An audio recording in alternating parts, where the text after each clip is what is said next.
nwannụnụ nta tụzanzan tụrụ nza nwannụnụ nta tụzanzan tụrụ nza ị nọ ebe ahụ eme gịnị? Ana m atụrụ nne m ose tukene ka isi apụ pịị pịị nwoke n'ike n'ike tụ nwaanyị n'ike n'ike ọnụ mere pịpịrọ pịrọrọ pịị pịrọrọ pịị.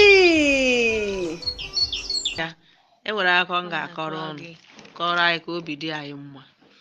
E nwere ofu echi n'obodo ụmụ anụmanụ. Agụrụ dị n'obodo ụmụ anụmanụ.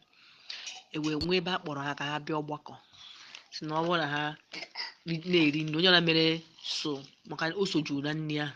Onye mee so mee na ose afụwo na ya, ewepụ aka ya. So anụmanụ bịa, ụmụ anụmanụ ju. Enwe mee asị ya pụta pụta pụta, ị na-erite. Nkịta mee asị ya pụta, ị maghị eme. Uzere mee asị ya pụta. Ha ncha niile nkerakwana mee asị ya pụta. Mbe wee sị na ya maka uru ụtọ ọnụ ya. Mbe wee rara o sochakwa n'efu mbe tie. Kemgbe m nara emeena egbe rara mee uze rara mee akịka rara mee o sokwachakwa n'efu ya aribe ha kwa nne ya aribe ha nne ya.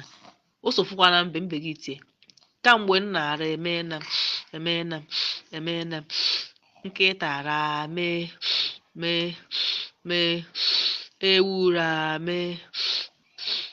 Ya ka mbe megide richapụ nri ya ikpochapụ wụọ.